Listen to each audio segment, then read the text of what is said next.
Welcome to this episode of Patio Pondering. I have a good friend of mine from Wilton, Iowa, Mr. Dave Walton. And I'm looking forward to having a conversation with him because Dave's experience over the last 25 years or so, I think, is an intersection between agriculture, sustainability, and leadership surrounding the little soybean.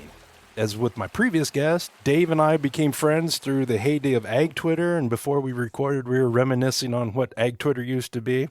But his involvement both on the farm and with the soybean board and various diesel boards, I think showcases a commitment to advancing agriculture and as we grow, also our energy solution. So, Dave, could you give us a highlight of your farm operation and your involvement in farmer-led checkoff organizations to promote the soybean?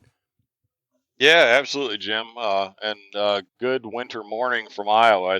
I woke up to 15 degrees here, and so between frozen mud and sunny weather, it's been kind of a weird day. But yeah, the farm operation here, just to give a little background, we're located in east central Iowa, about 30 minutes west of the Mississippi River, west of the Quad Cities.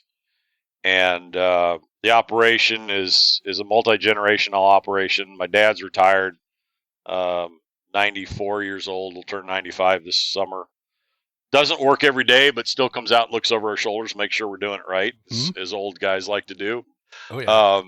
My my son is now full time with us, and my wife kind of handles all duties as assigned, as you know, if you work for somebody, how that works. But we raise soybeans, corn, last couple of years, a little wheat, beef cattle, have cow calf in a small feedlot here.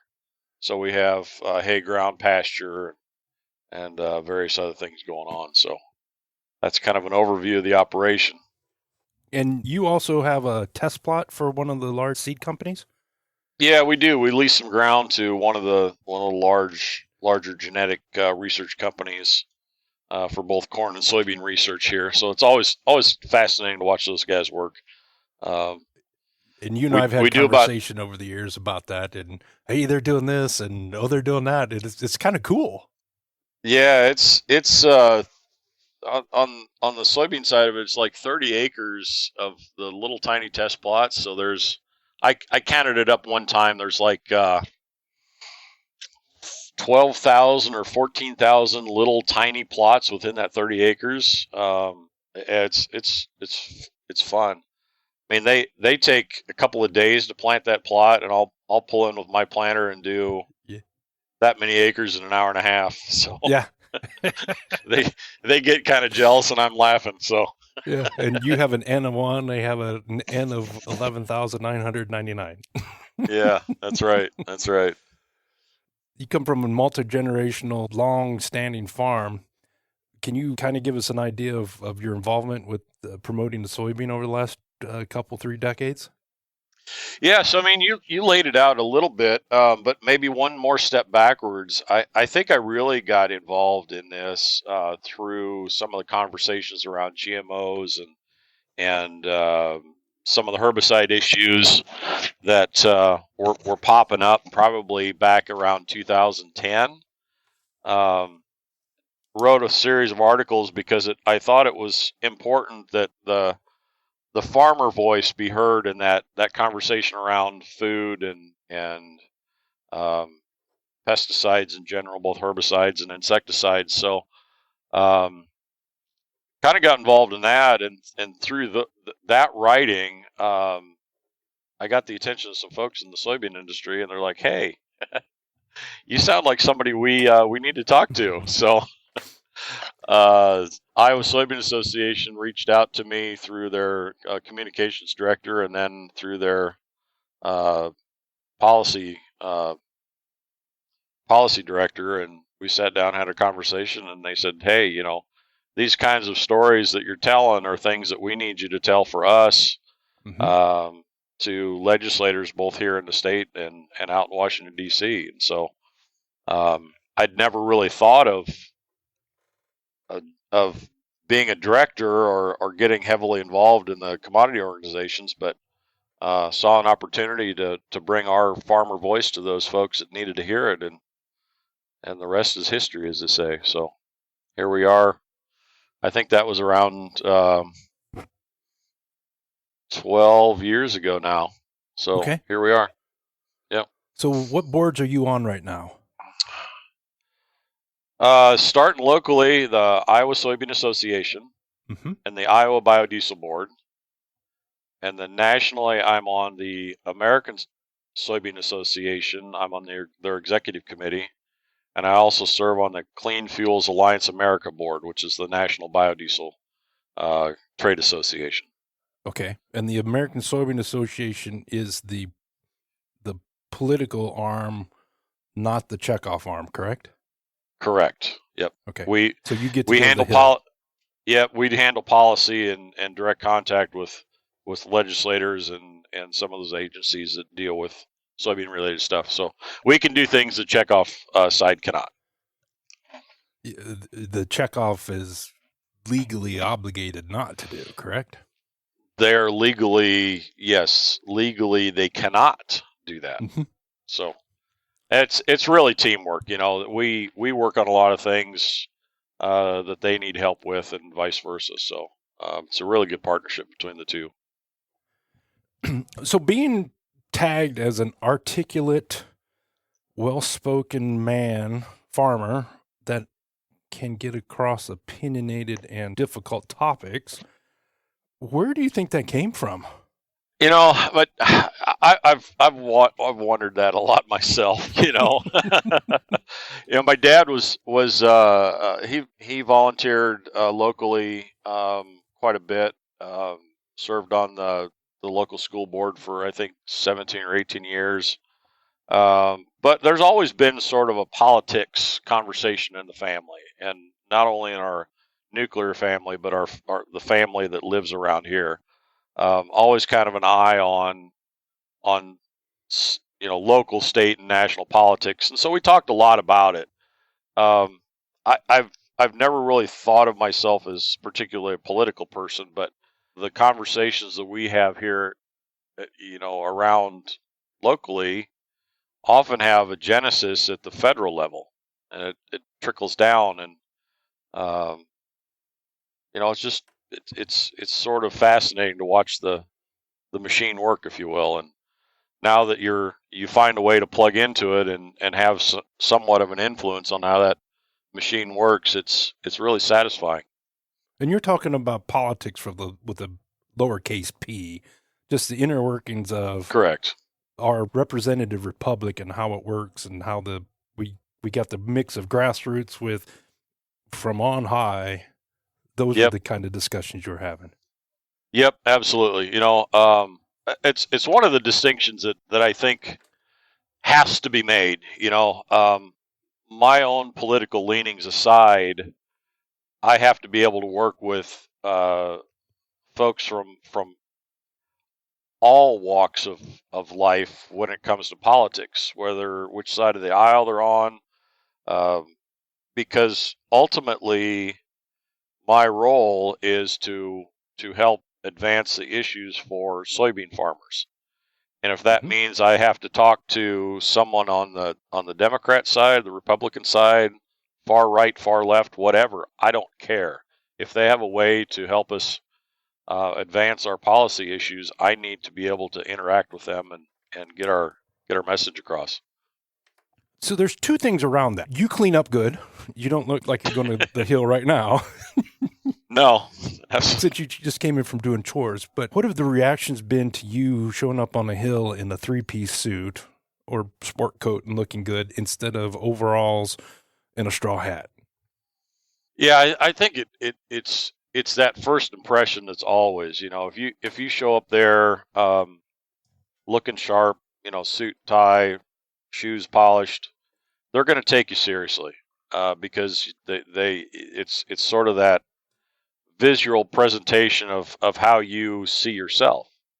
If you'd show up in torn jeans and a dirty T-shirt and walk into an office, they're not going to take you seriously because you don't have that kind of professionalism about you, if you will. So It's very important to project the right image to those people you're talking to. How have you been able to mask or be able to talk about promoting the soybean with the variety of political views of the people on the Hill? I don't care if it's in Des Moines or Washington, D.C.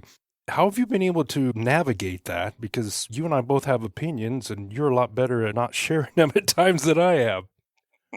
Well, I mean, at times you got to have a bit of a poker face, but if you keep in mind what you're there to do is educate, and and try to close that knowledge gap between where that person is and where you'd like them to be, it really doesn't matter. It really doesn't matter. And you have to keep your own personal feelings out of it. There have been times when I've talked to some politicians I personally didn't care for, but at least at the national level, I have to keep in mind that I'm doing the best thing for 500,000 soybean growers, and they may not all agree with me personally either. So what I'm trying to do is the best thing for them and their operations, and I cannot take it personally or present myself personally in those offices. So it's part of being a professional, I guess, is you leave those things aside and do what's best.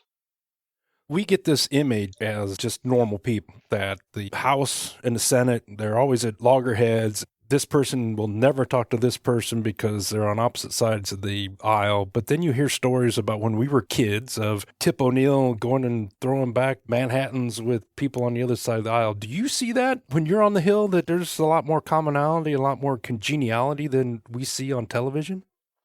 I would say that's probably the biggest misconception that people have, is that in those hallways, they all talk to each other. They may not necessarily get along, but they know that they need to work with each other. And I think there's a lot more congeniality between the two sides of the aisle than maybe is projected to the general public. But that's one thing that they'll continue to reiterate to you when you're in those offices, is that, hey, we're talking to the opposite side of the aisle because we know that we have to get things done. And it's that negotiation and give and take that they have. And if they didn't have that kind of relation, nothing would get done. I mean, absolutely nothing.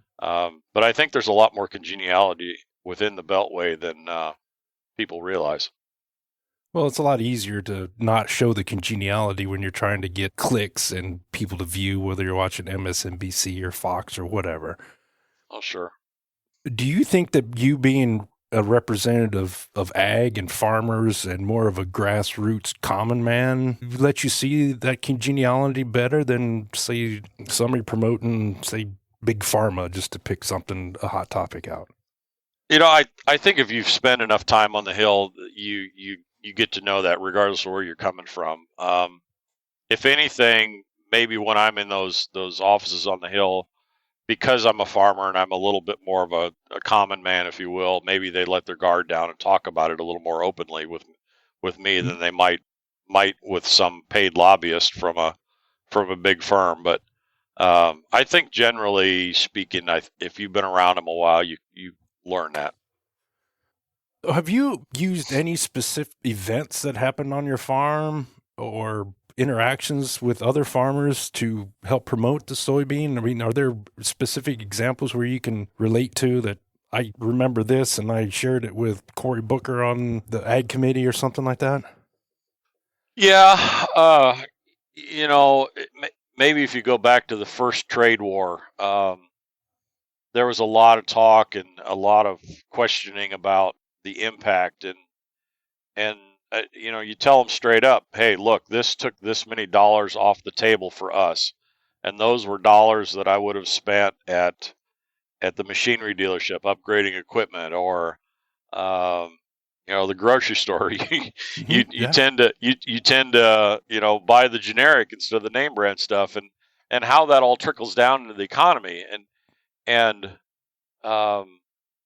I think that was a really good example of telling your story to those folks who needed to hear it and put it in terms that ground truths it. So I was able to do the calculations of economics of okay, I grow this many acres of soybeans. this is the price drop because of the China trade war.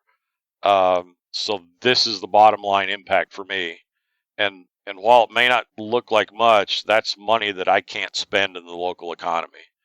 And like it or not, agriculture is the basis of the economy of the United States. And if agriculture isn't making money and doing well, the rest of the economy isn't going to do well. And we saw that in subsequent years. That downturn that we took in ag has trickled out and caused a lot of the issues that we've seen over the last few years. So that was a good example of just one way of doing that. But there's been a variety of other things with herbicides not being re-registered or not being able to come to market, and the impact that has to us as farmers. But that's the thing is if you're a good storyteller and you can take those policy issues and turn that around into a story that you can tell about the impact that it has to you or maybe a neighbor if it's not you, that sticks and hits home to those folks. Is that storytelling ability something that you learned from your dad, from being on the farm, school? I think it's a little bit of maybe education background, but I kind of had this knack for taking complex issues and making it taking a complex issue and kind of filtering it down into a simple way of looking at it so that anyone could understand it. And I don't know, I guess it's just kind of innate. I don't know that it was any sort of training that I have, it's just taking, I guess, your natural intelligence and being able to understand a complex issue and then filter it down into a way that is simplified but still gets the point across. That storytelling ability is one that not a lot of people have. It's a gift that you have, and you've turned that into helping fellow farmers by choosing to share that American Soybean Association, the Diesel Board, and those. Yeah. It's a challenge being on the board. It's a challenge to travel. What keeps you excited about doing it? Oh, it's easy. I'm working for the next generation or generations beyond, and you hear the term that you're following the footsteps of giants, but you look at some of the work that's been done on previous farm bills and how they've built a safety net in ag, or even biodiesel. I'm fortunate to call the guy who probably got the RFS in place. I'm fortunate to call him a friend and a mentor of mine. And if it wasn't for he and a handful of others pushing for the renewable fuel standard, the biodiesel industry that we know today would not be here. And so, I'm trying to continue on, but I think what the motivation in the end is, there's currently 500,000 soybean farmers that rely on you getting it right. And then their sons and grandsons and daughters and granddaughters are also expecting you to help them out, putting policies in place today that are going to benefit the future. So for me personally, it's kind of an intellectual challenge, but what motivates me, gets me up and going, is the fact that I'm helping that many other folks as well. It appears you've got two missions in your head: the intellectual challenge and being able to teach those that are naive about our industry about it. Mm-hmm. Like a new congressman that comes in and doesn't have a clue what a soybean is, yeah, or who a farmer is, and you show up looking fairly appropriate. I would say pretty appropriate, Jim. Come on. Yeah. I wouldn't call you beautiful. Let's not go that far. I don't know if I go that far. Yeah. And then being able to stand in front of them and know you're representing me and 500,000 other people, that's got to be a fulfilling task for you. It is. It's a lot of pressure at times. You do get some slings and arrows.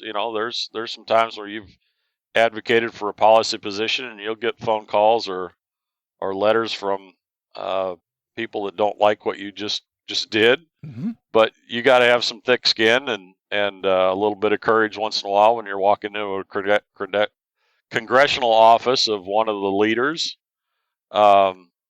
It's sometimes different walking into the Iowa or the Iowa delegation offices.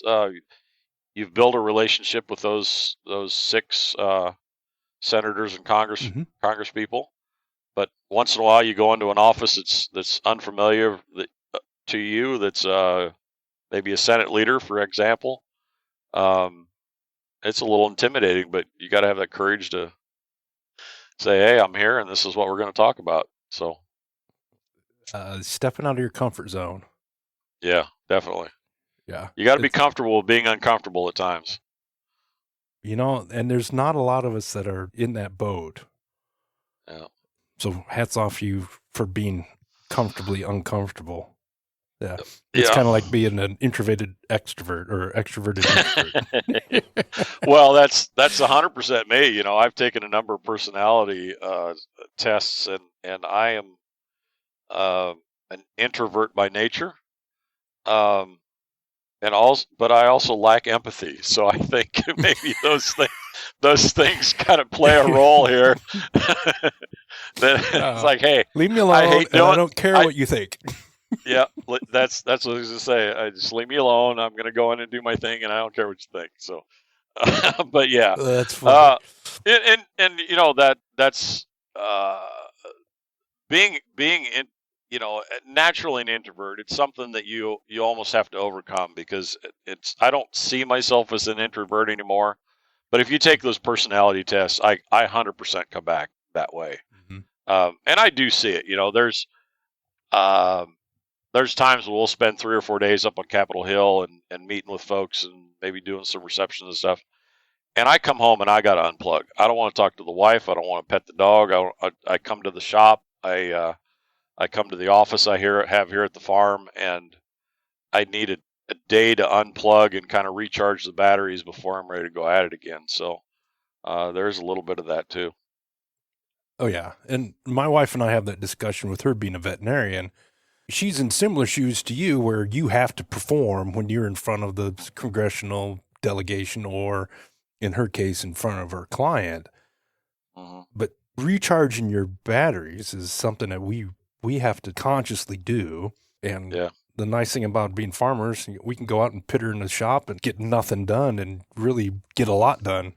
So how have you, over the years, learned how to recharge your batteries? I think it's been kind of a process. I didn't realize that was happening, and so I didn't realize that when I came home from a trip that I was doing that. And I think Paula is the one that kind of brought it to my attention. She's like, when you're gone, when you come home, I can't talk to you. And I noticed for the first day or so, you kind of unplug from us, and then about the day after that, you're back and engaged in there again. And it took me back to hear her say that, because I hadn't really noticed it of myself. But I tried not to do that. I tried to come back from a trip and try to engage, and it didn't work. And so it was one of those that you just had to kind of find about what was right. And you learn things about yourself over time, and that was one of the things that I learned, is I just need to unplug for a while, and then I'm ready to go again. I don't know. That's just the way it happened, I guess. Well, you and I have the benefit of being closer to retirement than the beginning, so we can look back on life and maybe have a little bit of that gravitas or political capital, where you can say, just leave me alone. Give me a few minutes. Yeah. If you tried to do that as a newly married young family kind of guy, you probably couldn't get away with it. But I'm married to this jerk that doesn't even want to talk to me. Yeah, we've been married 35 years now, and we kind of learn things about each other. If I say leave me alone, she does that. So As opposed to 36 years ago, she'd be like, why? Yeah, that's right. That's right. That's right. Yep. So what advice would you give to, say, your son working with you on the Mhm. farm and he wants to get involved in promoting something off the farm, some sort of Mhm. ag product? What would you tell him? Well, I mean, that's the wonderful thing. I Brad has always wanted to kind of take his own path. Mm-hmm. And so he's gotten involved at the local level with the Cattlemen's Association. Okay. And I don't know, it was a year and a half ago, maybe 2 years ago, he came home and said, "Hey, they asked me to be on a county advisory committee. So not on the county leadership, but kind of on that advisory board level." And I said, "Say yes, uh, because you're going to get more out of it than you put in." Mm-hmm. Um, Even with as much as I do in the soybean world, I've gotten far more out of it than I feel like I've put in. The friendships that we've made, and just learning things about other operations and how those people do it on their farms has makes you re-examine what you do here. Mm-hmm. And they're also a wonderful resource. So if you have an issue, there's somebody out there that you've met that maybe has told you about having that same issue, and you can pick up the phone and call them and learn how they handled the issue. So, Okay. and whether that be farm economics, help. There's a Yeah. lot of things. There's a lot of things out there that I've learned, but it's made me a better person and a better farmer because of it. And that's what I've encouraged him to do. I said, it seems like a lot, but you're going to find, that I've been involved for 13, 14 years now. You're going to look back at those years and realize you're a better person all the way around for the experience than you thought you'd be going in. So say yes, get involved, find your niche, find the thing that you're excited to talk about, and then just follow the path. And that path is not something that you could put on a piece of paper and follow typically, right? No, it's ever evolving. There's branches, and you take turns all the way through. Um, I would say that if you reel it back to 8 years ago when I was first elected onto the state soybean board, I would say that my path probably would have been on regulatory issues, Mm-hmm. pesticide registrations, GMO topics, that sort of thing. Um, Got on the board, found that there were a whole bunch of people already there that were pretty darn good at it. So Okay. I said, hey, great, you guys got this. Let me find something else that I'm interested in, and let me go down that path. And that was the biodiesel industry.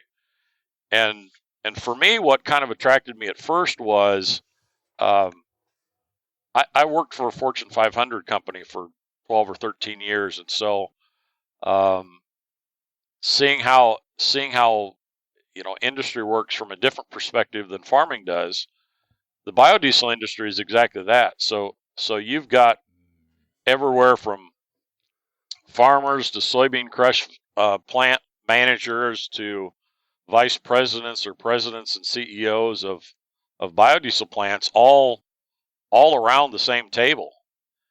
And Mm. and I walked into that room and go, well, I know all of this. I Uh-huh. know everything from growing the bean to how a manufacturing plant works. And so I just had to transfer a little bit of knowledge around that I already had and apply it to the biodiesel industry, and I found that it plugged right in. And so it's exciting for me to pull all of those broad experiences that I have and apply it to this one issue, which is in this case biodiesel. That's a neat example of capitalizing on your experiences. Because it'd be real Yeah. easy to say, I'm Dave Walton, soybean farmer from Wilton, Iowa, and that's where you are. You're just a soybean farmer. Hmm. And then we Yep. would miss all the other experiences that make you really good at advocating for biodiesel. Yeah. Yeah, that's exactly right. And even if I would not have recognized that those skills are transferable, um, I would have missed this opportunity to be, one of the keys to making sure this industry stays viable. So there's two things around that. How do you advocate for yourself, saying, hey, I'm more than just a soybean farmer that drives a red tractor? And secondly, how is you, being a little longer in the tooth, recognize that in young and up-and-coming people, sort of like you saw with your son? Yeah, so the first part was kind of got into some of those meetings, and they would look at you, well, you're a soybean farmer, and so you develop this little elevator pitch, if you will, that, hey, I am a soybean farmer now. I've been a soybean full-time farmer for X number of years, but prior to that, I was a full-time seed salesman, so I saw a little bit of a different perspective. But the thing that you don't know about me is that I worked for a Fortune 500 manufacturing company, and I started on the factory floor and worked my way up into an engineering position. And so I worked in this space between manufacturing, engineering, and end user. And so within that corporate structure, I was, at any given day, I was talking to the guy running a punch press. I was talking to a senior design engineer, and I was talking to somebody at an installation that was having an issue with our product. And it's not so much different than the biodiesel industry. So any given day, I might talk to somebody from a soybean board around the country. I might talk to somebody that's involved in the crushing industry, and I might talk to somebody that said, "Hey, I tried biodiesel once and I had an issue with it, and I don't like it. I'm not going to do it again." And it was some of those customer service skills that you learned in that previous job that kind of applied here. But you had to come up with that elevator pitch. So when you were in a room with maybe a CEO of a biodiesel plant, they're looking at you as just a farmer. You're like, wait a second here. I am more than just a farmer, and this is what I am. And lay it out to them, and then they're like, oh, well, you're not just a farmer. You're more than that. So it's So you turned your tell me about yourself from a bullet point to a story expanding on you as a person beyond being a soybean farmer, right? Exactly. Yep. Okay. I think that's a valuable lesson for all of us. And as I'm going through this job search process, I'm doing a lot of introspection and looking at a lot of things on LinkedIn and talking to a lot of people that are in a similar position. And the two things that really screw people up in job interviews are, tell me about yourself and what's your salary expectation. We won't touch on the salary expectation, but tell me about yourself is really tough for us because we're trying to promote ourselves, and we're usually taught to be pretty humble. I think you found that if you turn that into a story that relates more, is that more, have you seen that being more acceptable to people than trying to bullet point, I did this, I did this, I did this, I did this? Yeah, I think so. If you just say, if you just list off your accomplishments, I think it means less than if you tell them why you got to where you're at, and those accomplishments you might mention on the way through. But let's just talk about how I got here. How I, and to take a step farther back in my story, I was an animal science major in the early 80s. And if you think about where agriculture was, where agriculture was in the early 80s, I could have graduated college. There was about a 93% placement rate out of Iowa State for animal science majors. But here's the kicker. Most of those were employed as traveling feed salesmen, and the salary expectation at the time was like $16,000 a year. And I thought to myself, I got through my sophomore year, and I thought to myself, well, this is dumb. I really like what I was doing, but I couldn't see myself spending 4 years in college to get out into an ag economy that was a shambles and do it for that kind of money. And so what I did is I intended to take a year off to kind of re-examine, did I want to go back as an animal science major? Do I want to go back as another major? What did I want to do here? And in that year that I took off, I took some community college classes and actually landed this full-time job. And I was making 50% more working in a factory as just entry-level labor than I Mm-hmm. would have made coming out the other side as a college graduate. And I With 2 thought, more years of college. with 2 more years of college, and I thought, well, this is dumb. Why would I want to go back? So This is easy farmer math. yeah, and then so the company was really good at recognizing skills, and so when they brought me in, they're like, "You're not just some hired muscle off the street, are you?" I'm like, nope. I this is where I'm at. I was in college, and so got to move up the ladder pretty quickly there. But yeah, that's the farm crisis in the 80s is really what shaped me, and that's Okay. what kind of drives me in this advocacy efforts. And as I mentioned before, I'm not doing this for myself because my career is about over, but I want to make sure that we leave a viable ag economy for my son and my grandkids and their kids beyond that. So make sure we don't make the same mistakes that were made in the 70s and 80s. We lost a whole generation of farmers. I look around and there's very few farm operators that are in that 55 to early 60-year-old range where I am. There's So they basically would have been none. born 65 to 70, 75-ish. Yeah, somewhere in there. Yep. Yeah. Yep. I represent that. I grew up in town. We didn't experience it. So yeah, I noticed that. And the other thing that to take a sidetrack, I was animal science. I graduated in 93, so I was a decade after the crisis. Yep. And the jobs at that time, most of the animal scientists were coming out selling seed corn, or they'd work in a township or two for Mormons. Sure. Yeah. Yeah, that's tough.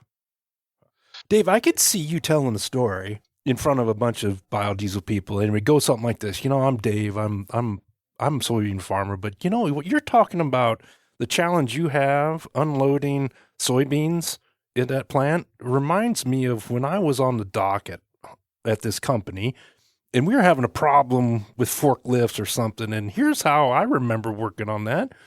I mean, that would build instant credibility, right? Yep. Like the dude's run a fork truck. Yep. I've worked as a welder. I've run forklifts. Heck, even in that period of time when I left college and before I got this full-time job, I worked as a laborer for a masonry contractor. And so I've done some of the hardest physical labor that there is out there. And I'm going to tell you, if you've never worked as a laborer for a masonry contractor, you've not done hard work. Because when I walked into the factory, I was coming off that job, and the guy that my supervisor that hired me said, you look like you're young and pretty good shape. I'm going to give you the hardest job in this plant. I'm like, bring it. Let's see what it is. And I got done with that shift, and it was about, I don't know, half hour before 45 minutes before quitting time, and the supervisor came over and said, how'd it go? And I said, well, if this is your toughest job, I think I'll be okay. And he looked at what I'd done for the day, and he's like, yeah, no shit. I think you'll be just fine. Yeah, we'll I think so we have a nice yeah, partnership. Yeah. Yeah. So, but yeah, I mean, being able to say I've done those kinds of jobs, and I've worked on factory floors, and I've worked in loading docks, and all those things does bring a credibility, because you're not just there talking. You've lived it. You've lived it and been able to experience it. One of the challenges that I have in my life is not being resentful of those that are the chosen ones. And you've seen them all. You saw them when you were at Iowa State. You've seen them in business, like, oh, let's grab on to Tony because he's. And they don't have anything more to offer than we do, other than they happen to be in the right place at the right time. How have you been able to mold yourself to become a chosen one when you're not a chosen one? I think just, be better at your job than they are. Mm-hmm. The results speak for themselves generally. And somebody's in a position where they have to make a choice between you and the current chosen one. If you're doing better work than they are, they're going to be like, well, we like to hitch our wagon to the winning side, and so that looks like you, and just keep being better at your job than the next guy. Okay, that's great advice. Keeps going from there. Excellence attracts excellence, right? Yeah. I have had times when there's been a conflict with a manager, and of course this maybe isn't so much in the advocacy work that we do now, but going back to my work days, one of the things I always told a new boss is that I'm here to do the best job I can, and I hope that that's reflected in how you treat me. But I said, ultimately, I can either make you look good or look bad. And if you don't treat me well, I can make you look bad. If you treat me well, I can make you look really good, and we both move up. Gotcha. If you make me look bad, you're not moving up, and I will. And so it takes some balls to do that to a new boss, but it worked every time when I worked there. So I made a lot of guys look pretty damn good. Well, I think what you and I were just talking about is a lot of us would call just a good old ag work ethic, wouldn't you? Mm-hmm. But not everybody in ag has that same work ethic. Have you seen over the years, I'm sure? Yeah, it's changed. It's different.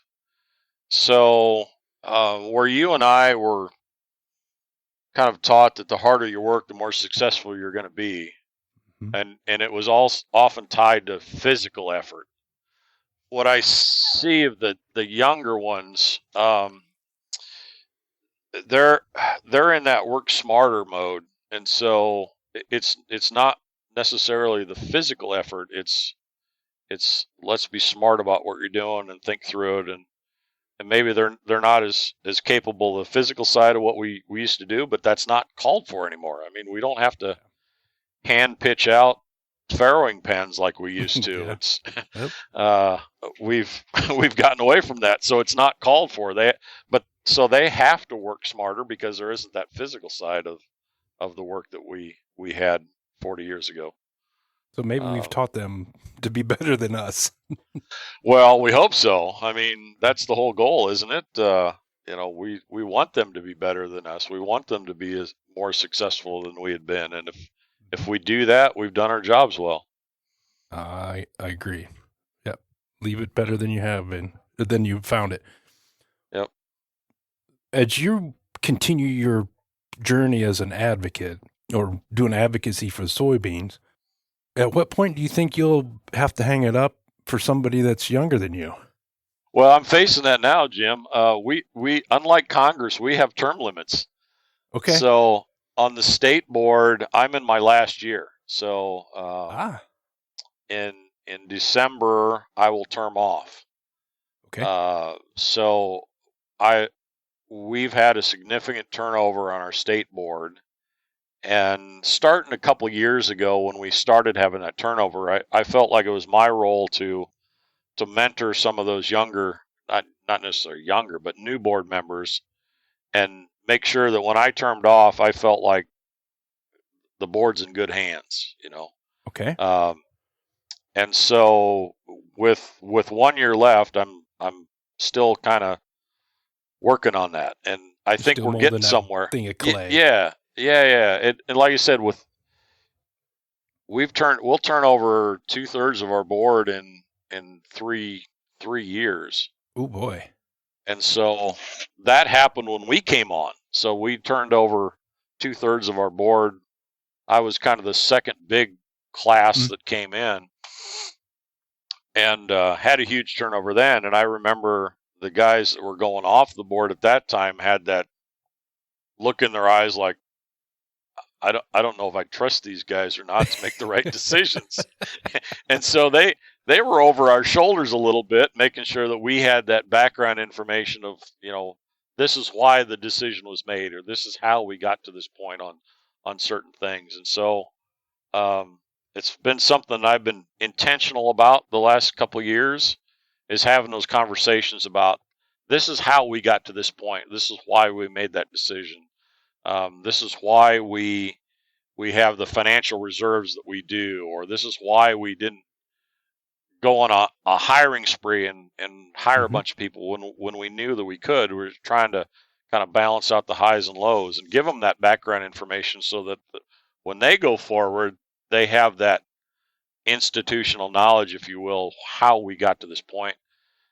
But there's a fine line, because you don't want to overly influence them either, because they may have different ideas than we had, and you don't want to say this is the only way it can be done. You kind of give them the background, this is why we did it, and then stop there, and then let them walk forward. You want to kind of lay out, here's a legacy, here's a foundation for what we did, take it and run with it, right? Yep. Pick up the baton and move forward from here. It's up to you. So I'm going to throw you a curveball. So we're talking about legacy and foundation, and it's prevalent in ag, because I think about one of our farms, we call it Grandpa May's place. My Grandpa May died in 1954. It's still Grandpa May's place. The Gaff place. My grandfather bought it from Leo Gaff's widow in 1957. It's just, we have so much legacy. Yep. Can you share with my audience what you were trying to understand about legacy and change when you did the open pollinated corn project? Oh, yeah, that is a curveball. Yeah, so when I had this notion of, so one of the things that our family has always been big on is our genealogy and family history. So you know, when we have family reunions, it isn't a big party where everybody gets together. It's they all get together and argue about who went where at what time, and was it May or June of 1883 when that happened. So I was always fascinated with the stories. You know, I yeah, the dates were important, but the stories were interesting to me. And one of the stories is that we had one of our forefathers came to Iowa when it was still a territory, and homesteaded here. They came out in the fall of 1835 and staked out their homestead, broke a little bit of ground, and then went back to Ohio, where they were from at the time. And in the spring of 1836, brought the family and basically moved the farm from Ohio to Iowa. And I've always kind of, because of, you know, being an ag nerd, always kind of thought, what sorts of things did they bring with them? And there's a family story that one of the things they did was early in the spring when they got here, they planted some spring wheat. And it has the distinction of being the first crop grown in Cedar County, Iowa. So our family grew the very first crop that was ever grown in Cedar County, Iowa. And then the next thing that they planted was corn for feed themselves and feed for the animals. They brought oxen and horses and cattle and pigs and all the things with them.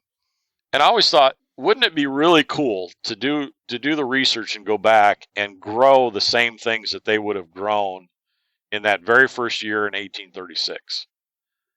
And it set me on kind of a winter project of researching corn and what would they have brought with them in 1836. And I wanted to grow that same corn, just to be able to reach back and kind of touch history and touch a little bit of family legacy. And come to find out that there was no one variety of corn back then, or really no distinct variety. It was all open pollinated. And that was still back very much in the period where a farmer would grow corn and they would pick the best stalk or the best ears out of the harvest, and that's what they would plant next year. And so there are literally thousands and thousands of different lines of genetics there. But it was... And this was 100 years before hybridization, right? Yeah. The hybridization didn't really kick in until the late 20s, early 30s. And so I thought, well, let's come at this at a different way. So most of the corn at that time was either red corn, a little bit of blue corn, white corn, um, or an open pollinated yellow corn. And so through that research, I found the two varieties of corn that made the initial cross into yellow dent corn. And I thought, well, that might be kind of a cool place to start. It was a Virginia gourd seed corn, which is a very distinct variety, and a New England flint corn. So it's a hard endosperm corn.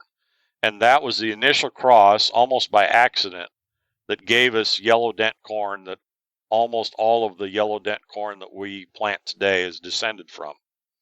Mm. And so I bought some gourd seed corn and I bought some flint corn and intentionally tried to cross pollinate, and I'll be damned if I didn't make it work. So that was kind of a cool little experiment. So from then on, I saved a little bit and have planted it some, and the project is stopped now. But it was a way for I'm a science nerd, and I'm an ag nerd, and I'm a history buff, so family history buff, and so that kind of tied all those things together for me into this what I called the really old corn project. So I was planting stuff that was prevalent back in colonial times. That gourd seed corn would have been what our the founding fathers of the U.S. would have grown in that eastern seaboard area. So you can trace that all the way back into that. The flint corn actually comes from a variety that the indigenous of the Northeast grew, mainly for food. So that ties those two things together too. But so yeah, would that flint corn been one of the three sisters that we learned about in fourth grade? Yeah, it could have been. The Three Sisters concept is corn, squash, and a climbing bean. And it does the varieties don't really matter so much as the three work in synergy with each other. Okay. The squash provides natural pest control.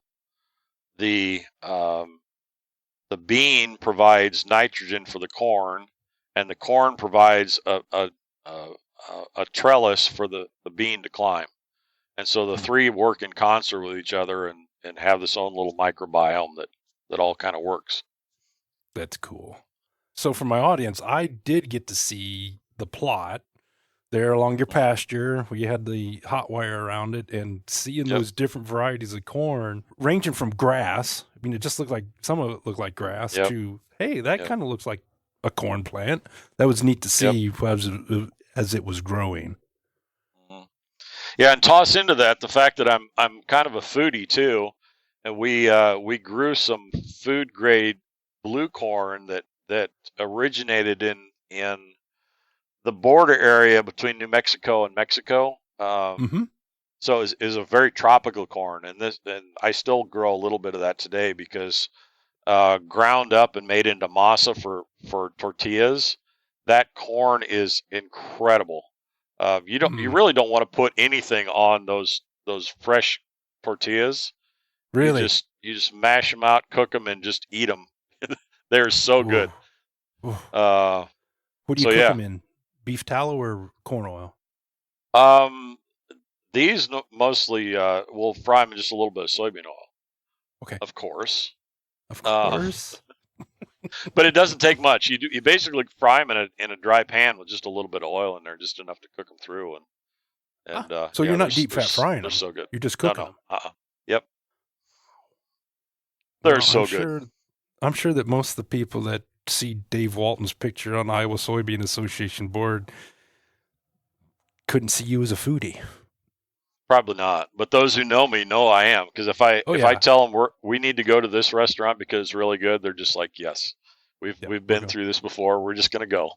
Well, I see your Instagram stories with what you're putting on the grill, and I usually leave with my mouth watering, thinking about what you're going to have for supper that night. Yeah, yeah. I have a really kind of a fun story about foodies and some of the directors I So we'll go to a restaurant and sometimes there'll be things on the menu that nobody's heard of before. One of them was they had pork belly burnt ends, and everybody was looking at it like, wait, I have no idea what this is. I'm like, order it. You will not be disappointed. You just order it. So I ordered a couple of orders for the table, and they tried them, and they're like, this is like pig candy. Like, yes, this is why you need to trust me when it comes to food things. Yes. Yeah. Pig candy crack.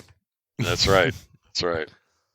Well, Dave, we've covered your advocacy with the soybean associations and the passion that you share with leaving a legacy for future soybean growers. We've come to the part of my podcast where I've got 5 questions for you, and this has been my 15th, 14th time I've asked this, and there's some commonality. So I'm looking forward to your answers to those 5 questions. Time to grill the guests. That's right. Earn your pay. Fire away. What is one lesson ag taught you that you carry with you every day? One lesson that ag's taught me that this is a business of up and downs. You know, you have high highs and low lows, especially when you're in the livestock business.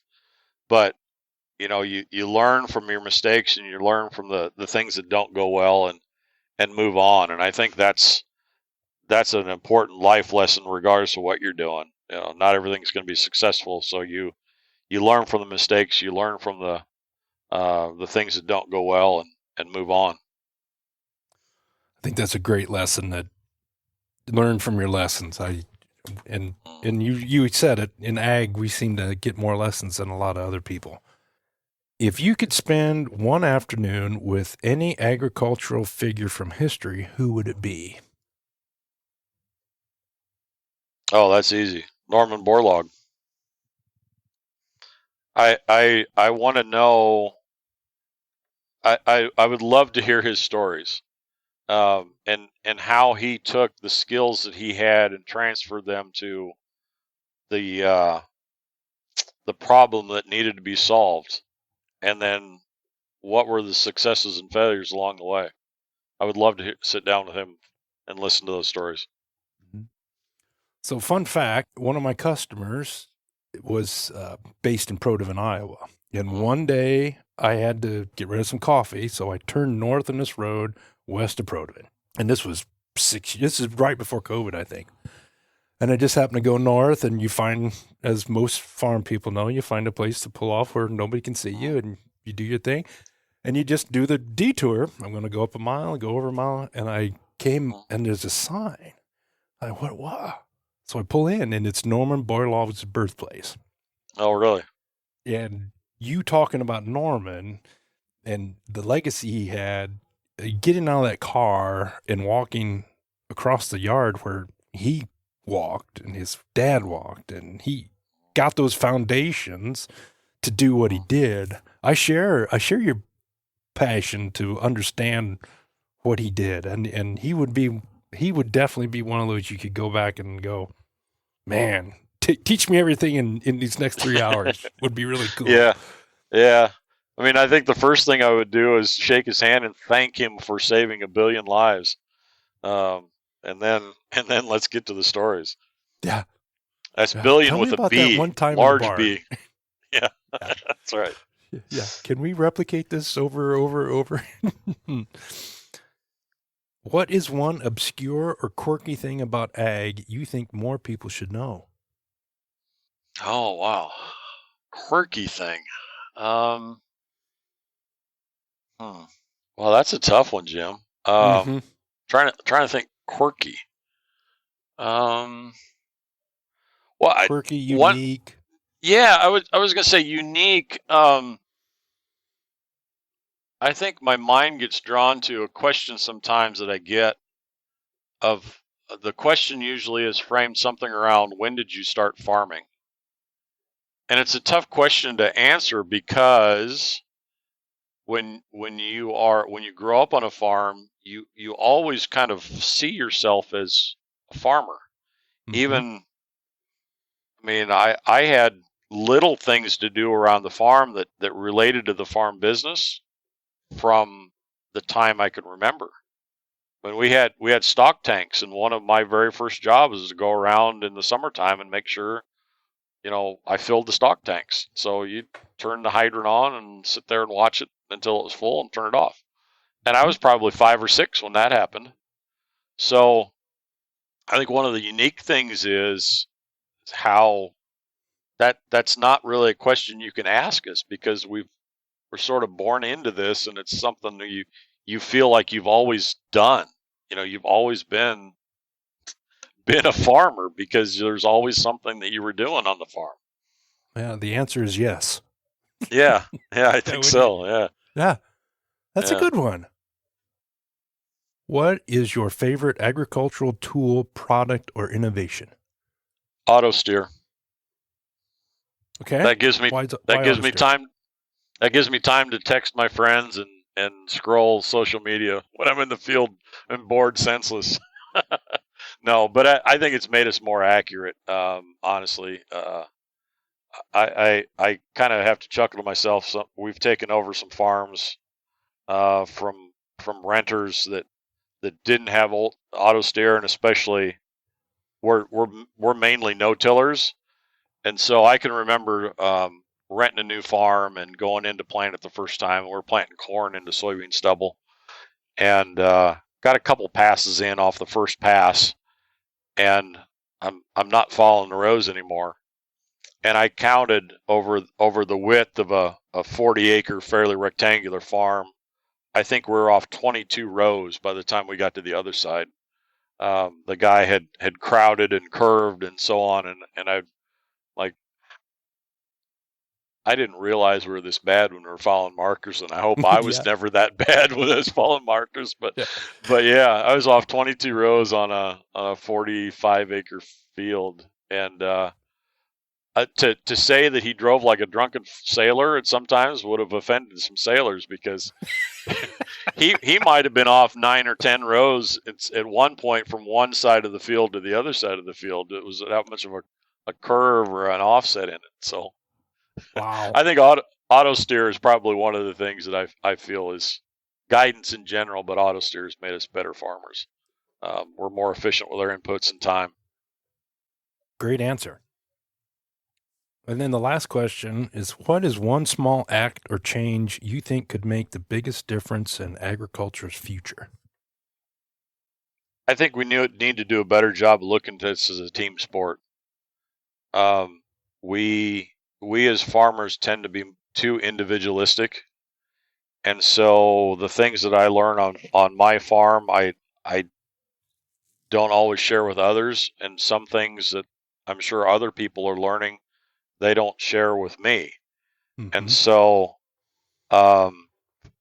even, just from the production side, there's a lot of lessons out there that'll never get learned by anyone else, just because we tend to hold those things close, and they treat it like a trade secret, if you will.